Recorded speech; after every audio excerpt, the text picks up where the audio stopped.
Good day, ladies and gentlemen. Of course, today we are going to continue with what we started in our previous lecture. And definitely we've laid a platform for semester. Last week I gave you the course outline, content, etc. and the topics that we are going to cover for this semester. Today we are going to start from topic 1, meaning a continuation of second semester of what we started in the first semester. And today we are going to see how best we are going to examine critically the concept of management. Don't forget that this is a continuation of first semester, and I believe that what we did in first semester has laid a platform for a better continuation of this particular module. Therefore, we are going to continue today with lecture 2, and let's see what's going to happen. Today, we're going to deal with management styles. But last week, we gave a brief background of management and we looked at definitions given by various scholars, such as F.W. Taylor, such as Coons, etc., and what they said. Today, holistically, what is management? When we talk about management, we say management is a systematic process of planning, organizing, staffing, leading, and controlling. And as policymakers, people carry out the managerial functions of planning, organizing, staffing, leading, and controlling. What am I saying here? You know, in our last class, I did emphasize that there is no way somebody can be able to lead an institution without applying the concept of management. There is no way any policymaker can be successful without being a good manager. Because in as much as a policymaker, they are expected to inculcate the habit of management. You are expected to inculcate the spirit of management. Therefore, you will need to plan, you will need to organize, you will need to lead, you will need to staff, etc. And last week we looked at them, and today we are going in detail. This was a definition propounded by Coons. And according to Coons, he emphasized that this is done to meet organizational goals. Because without organizational goals, you will not be able to succeed. And for any manager, he has his own goals that he wants to actualize. What are the features of management? Well, there are many, but we are going to look at a few of the features of management to be able to understand what are the characteristics, what are the parameters that surround the concept of management. We say management is the characteristic of management as follows. Management is associated with group efforts. Definitely. Whether you're a policy analyst, whether you're a director of an institution, whether you're a project manager, you have to deal with a group of people. And dealing with a group of people, you're expected to carry out management. So therefore, we say management is associated with what? Group work. Because human beings are the most important resources in an institution, and they're the most difficult resources to deal with. That is why people study human resource management, because they believe that human beings can be difficult to manage. Management is associated with the group effort, of course. Management is purposeful, it has objectives, it has goals, and it is targeting at actualizing a specific objective. Therefore, if a manager without purpose is not going to be successful. A manager without clear objectives is not going to be successful. Therefore, it is expected that individuals are expected to have management objectives that are clear, goals that are clear, that can be targeted. That is why people use the SMART principle of planning we did in the first semester. Of course, management is accomplished through the effort of others, and management is goal-oriented. All this I've said. And of course, as we continue, we are going to see how some of these characteristics, how some of these features are really found in the policy-making process. What is the relationship between management and social policies? Or what is the relationship between management and social profession? Definitely, it has a very good relationship. For one, cannot be without the other. We say, just as management deals with planning, social policies also, social policy makers also depend on planning to actualize their goals and objectives. What am I saying here? Management is all about planning. And so you as a policy analyst, without planning you cannot succeed. But for planning is what I describe as the life cable that connects to the heart of social policy. It's what I describe as the cable that actually connects to the heart of social workers. Because without planning your clients, you cannot be successful in dealing with your clients. You cannot be successful in advocacy, whether it is micro, whether it is meso, whether it is macro social work, you cannot be successful because planning is one of the tools that we use to succeed in actualizing our targeted objectives. We say both management and social policies are group oriented. You see how related they are? Management deals with group. Policy analysis deals with groups. And as a part, there is no way one can succeed without teamwork. So teamwork is the bone of contention here. We looked at they deal with both human and material resources. Whether management has to do with material resources, how to actually ensure that the people are satisfied, the resources are enough for people, and also the social work, the policy analysis, we deal with people and deal with resources, we deal with so we have to manage those kind of things. Then let's stop there. Social policy deals with the process of coordination, directing, staffing, etc. to meet what organizational objectives. So also is management. So they are very, very much, identical, and they can work simultaneously. Without good managerial skills, social workers will not succeed in accomplishing their objectives in all the processes of interventions. Whether you are dealing with micro intervention with your clients, whether you are dealing with an organization, whether you are dealing with communities, whether you are dealing with macro intervention, you have to manage. And there is no way social workers can succeed, even in solving the problem of their clients using therapeutic interventions without using management skills. We all know their steps, we all know their processes, we all know their mechanisms, but that has to start with what? Management. Sometimes people say planning is failure to plan is planning to fail, and that is exactly correct, because we believe that proper planning prevents problems. And of course, there are a lot of other things we are going to see as we proceed. Let's look at the qualities of a good manager. When we say he is a good social worker, who has solved problems, who has identified problems, who has ensured that he has used policies to advocate, what are the management skills that you have? You must be dedicated. Dedication is one. And of course, dedication is key. Without being dedicated, you cannot actualize your objectives. No wonder Martin Luther King Jr., one of the modern scholars, once asserted, he said, human progress is neither automatic nor inevitable, and every step towards the goal of justice requires sacrifice. The tireless extension and passionate concern of dedicated individuals. When King was making the statement, he must have looked from the perspective of leadership.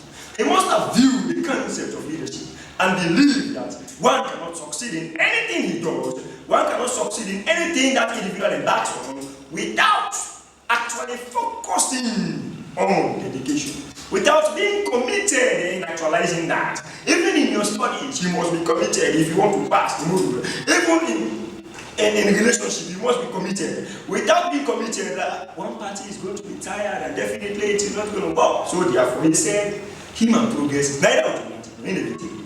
And every step towards the goal of justice requires sacrifice. Charles exercise of passionate concern, dedicated. I did not stop here. Another quality of a good manager can be passion. You see that? You must be passionate. From the quotation above, you see that the passion is true. And therefore, he said you must be risk takers. As a manager, you must be able to take the risk to ensure that you solve certain problems. Certain problems certain risks need to be taken to manage. Sometimes you look at it. I will lose employees. I will do this. If I do this, this is going to happen. But you just have to. That is why you have to be firm in your decision. And mind you, if you fail, it is yours. It is your responsibility. If you succeed, it is your responsibility. Martin Luther King Jr. also asserted, the ultimate measure of a man is not where he stands in terms of comfort and convenience, but the steps. See that? But the steps it takes in terms of challenges and controversies. What does that mean? It actually tells us that you have to take certain steps to succeed. Sometimes it can be difficult, sometimes it is not easy, but we have to ensure that we actualize some of these to ensure that we succeed. Managers also need to be goal-oriented. Definitely. Goal-oriented, they must be oriented. Without goals that are defined, they cannot succeed, and that is anything. They must be passionate. This is what Aristotle said, aspiration. He called aspiration. And of course, according to him, one must always aspire to acquire the desire that he admires. You should not retire even when your enemies conspire. You are the only desire that you need their plans to expire. And the principle of, what does that mean? The principle of management, it is difficult to succeed, for you have a lot of obstacles. But it is you, the manager, that will ensure you succeed. It is you that is responsible for your failure. Which is why he has started. Aspire to acquire the desire that you have. Do not retire, even when your enemies conspire. For you are the only desire that you make your plans to expire. He also mentioned, of course, in management also one must be generous and loving. Because you have to be with people, you must be generous, you must be loving, you must be kind, and you must possess. I can also remember what Martin Luther King Jr. said. For him, you don't need to be educated for you to be a manager. You don't need to carry out. That is why he has started, and I quote, you don't need to know about your subject and verb agreements for you to serve. You don't need to know about Plato and Aristotle for you to serve. You don't need to know about Albert Einstein's theory of relativity for you to serve. You don't need to know about the second thermodynamic law in physics for you to serve. All you need is a heart full of grace and a soul that is generated by God. And then you can be with Him. What does that mean? As a leader, as a manager, you must have that passion of love for others. You must be that kind of individual that is loving and caring. You must have that kind of generosity in you. Without that, people will run away from you. You will not succeed. They will tag you a dictator. You will be a bad leader and you will not succeed in actualizing the goals. Let's take notes. You must be disciplined. In as much as you are generous and loving, you must be disciplined and focused. A lot of other skills, a lot of other qualities of management or manager. But then as we proceed, we will identify them simultaneously. Today, let's look at these management styles. What is management styles? What talk about management styles? We all know that every manager, being it a political manager, a politician, being it a leader of an institution, there are different management styles that they employ. And then these styles, one of those styles can be authoritarian management style. Authoritarian management style. We'll talk about authoritarian management. What does that mean? We said the authoritarian management style involves managing through clear direction and control. It is also sometimes referred to as the autocratic or directive management style. Authoritarian management typically asserts strong authority, have total decision-making power, and expects unquestioned obedience. And when you look, sometimes somebody will say, what is he saying? When somebody is autocratic, the person possesses answers to all questions and solutions to all problems. He believes he knows everything. He understands what he's doing and automatically does not need anybody to direct him. He commands and expects people to obey. You know, this is very serious. And some people have applied autocratic management style. They are, in fact, mostly we call them dictators. They dictate what happens. And those is correct. They are always, and also a lot of other things. And autocracy is something that is highly dictatorial. And managers of some nature cannot be challenged. They do not need opinions from others. A lot. And the typical management style requires clearly defined rules and split hierarchies. You report on this report on this. Somebody commands and he controls everything. A lot. Well, some people may say it is the best. Others may say it is not. Let's proceed and understand whether it is the best or not. And we are going to argue that systematically. What are the merits of authoritarianism? In the right environment, an authoritarian management style has been shown to positively affect employee performance. Simply means when it is employed in the right environment, employee can perform because they are being monitored in an eagle eye. When you look at Professor McGregor's theory X, it is synonymous to this. Because they are going to monitor you to perform whether you like it or not, and definitely dictate to what you must do. So it is synonymous to the theory X principle of management founded by Professor McGregor. However, you can work and then it is possibly because allow employees to perform. Again, the best environment for authoritarian management typically includes a traditional culture. So, you see, for example, if you go to Asia, they believe in this system, wherein Xi Jinping or so, or whatever he is called, is dictating everything that happens there. And automatically, a lot of other Asian countries believe in this authoritarian management. And most companies believe the manager, of course, can believe it. And they are performing. That is why in those countries, they do not believe in democracy even though they are claiming they are democratic. But then, I am not in position to condemn their democracy. But then their leader dictates what happens. And they are getting results. They are succeeding. It cannot work in all systems, in all environments at all. That's good. As we proceed, we are not going to see the demerits. What are the demerits? It is important to note that if taken to the extreme, an authoritarian style can easily create a negative workforce. You are forcing me to work. I will be tired. You are forcing me to work. You are dictating me. In fact, you are dictating to me, and you are not allowing me to input any opinion. I will be fed up worker. I will easily not be motivated. So a lot of problems can come. Of course, the visionary management style. The visionary management style is also sometimes called inspirational, charismatic, strategic, transformational, etc. Visionary managers focus on conveying the overall vision of the company, policy, department, or project of their team. What am I saying here? I am saying that when we talk about visionary, it is from the word vision. And it tells us that certain managers already know what they want and they know where they are going. They understand. So the best thing they can do is to inspire their own team members, their own staff, to ensure that they follow the steps so that they can actualize their own objectives. So it is about knowing where you are going and trying to ensure that you are there. Unlike authoritarian managers, visionary managers don't involve themselves in the day-to-day details. Instead, they focus on motivation. See that? They motivate their own staff to ensure that they reach their own vision. It is you knowing and trying to motivate them so that you can be able to actualize your vision. Now, what are the merits of visionary management styles? One of the advantages of visionary management is that it helps to motivate employees to work towards common goals and solutions. You see that?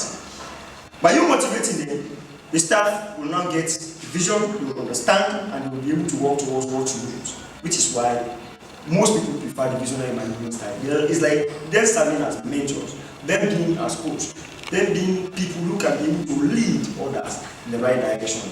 But there are some demerits.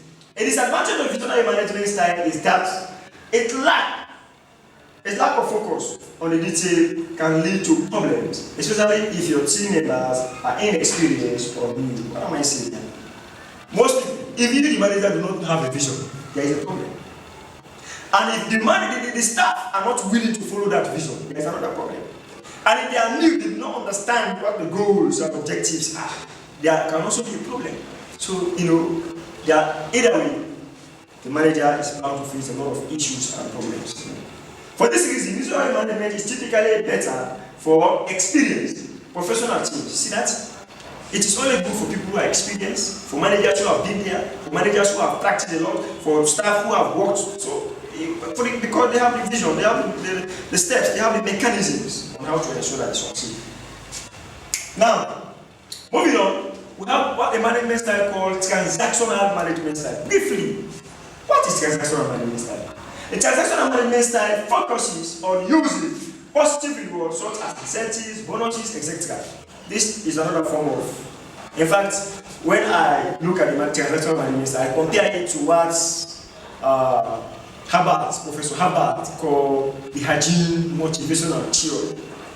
Because the transactional management style, just like Harvard motivational hygiene theory, believes that by motivating the employees, by motivating the staff, by motivating the team, by giving them bonuses, incentives, extra pay, etc., allowances, they can feel motivated to work, to satisfy the goals, to acquire the goals, to succeed in actualizing the goals. So a lot of other things. That is by motivating them. So transactionally can motivate, a lot.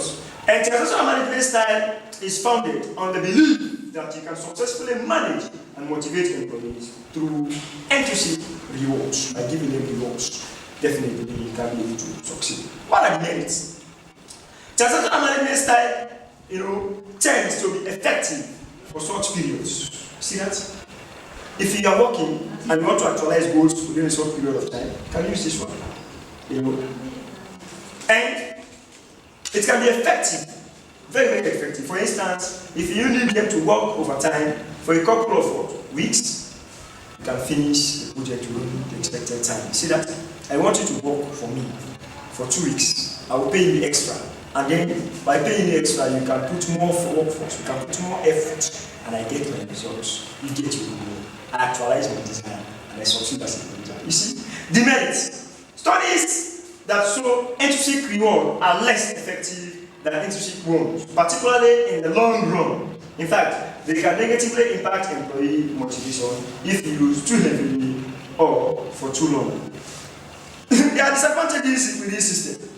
I continue to motivate you, and automatically the money finishes, or whatever I'm using to motivate you finish along the way. It is possible that you will decide not to work again. And when that happens, the company collapses, the organization collapses, we will not actualize our goals. Or possibly, you want the more you motivate people, the higher the expectation. So you see, and if the people are expecting more expectations, definitely there is bound to be problems, confusion, conflict, and definitely there will be collapse. Now, the servant leadership management style. Of course, this management style upholds, maintains, and defends the fact that a manager is a servant to the people. He should be a servant to the people, person who can actually work in the interest of the subordinates. Now, what does that happen? He said the phrase servant leadership was originally coined back in 1970 by Robert K. Greenleaf in an essay titled The Servant as Leader. This management style is also sometimes called coaching, training, or mentoring. Now you are the servant leader. You come down to their level, work together with them, coach them. In fact, one thing I like about this management style, you the manager must understand about the jobs of your employees. You have them role to play, to work in their capacity, to guide them, to coach them, to ensure that you lead them so that you can succeed. A servant management style focuses on supporting your employees manager who embraces the style, spend a little time with them, coaching them, mentoring them, and supporting them, etc. A lot of other things. And as you progress, you understand what this management style is talking about. Now, what are the merits of this? What are the merits of the servant? Okay, the servant leader management style is effective in helping your team develop and advance professionally. You see that? When you work with them as a leader, you can easily work with them, and you can easily. The servant leadership is very important. Of course, it can help to create bond between you, the manager, and the staff. Why? Because you are working with them. Why? Because you are closer to them. They can give you their trust. They can give you their loyalty, and you can be able to work together to succeed in actualizing your dream. Let's look at the demerits. The demerits. One of the disadvantages of this management style is that it can be ineffective for some employees. Yes! I like McGregor in the Studio X. He is saying that no matter what, employees do not want to work, so you have to force them. And when you look at this, the servant leadership, of course, can be disadvantageous for some employees who do not want to work. No matter how you work with them, they are not ready. No matter what you do, no matter how you motivate them, no matter how you coach them, so they need to be forced. So if you know the servant leadership style, it is possible that they may not be able to actualize the results. In mind you as social workers, we are leaders, we are managers, we can head institutions. So, and we can become policy actors, and as policy actors, we are definitely supposed to lead. So that is why it is expected that we choose one of these. Also, by focusing on learning, opportunities and improvements, you effectively communicate that output is not as high on your priority list. See that? You have an objective, so you automatically need to fulfill them and see how best we